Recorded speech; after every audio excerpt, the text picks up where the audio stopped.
पुणे मुंबई हायवेवर वडगाव जवळ शिवनेरी मिसळ नावाचं एक सुंदर हॉटेल आहे, जिथे गरमागरम वडापावचा आम्ही स्वाद घेतोय।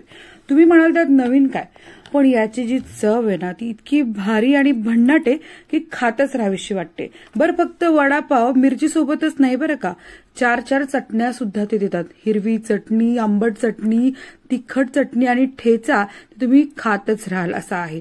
त्यामुळे मी जितक्या मनमुराद ताव मारतीये, माझा नवरा पण मस्त चटण्या लावून घेतोय आणि याच्या सोबत जो काही वडापाव लागतो ना तो अफलातून।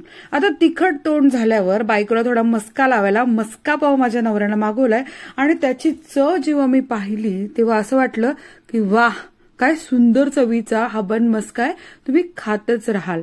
त्याचसोबत आता थोडेसे भजी पण चाखूया म्हटल्यावर हा कांदा भजी ना इतकी छान कुरकुरीत आहे की ती तुम्ही तोंडात घातल्यावर कुरकुरेपणा अशी तोंडात विरघळण्यासारखी वाटते आणि आपण खूप मजा घेऊन ती खाऊ शकतो। आता वेळ झालीये पुन्हा एकदा चहाची, कारण तोंड परत तिखट झालं तर गोड केलंच पाहिजे ना। ते चहा इतका छान आहे। आता बिल देऊ म्हटलं तर बिलाच्या काउंटरवर एवढे पदार्थ बघून डोळेच पांढरे होते।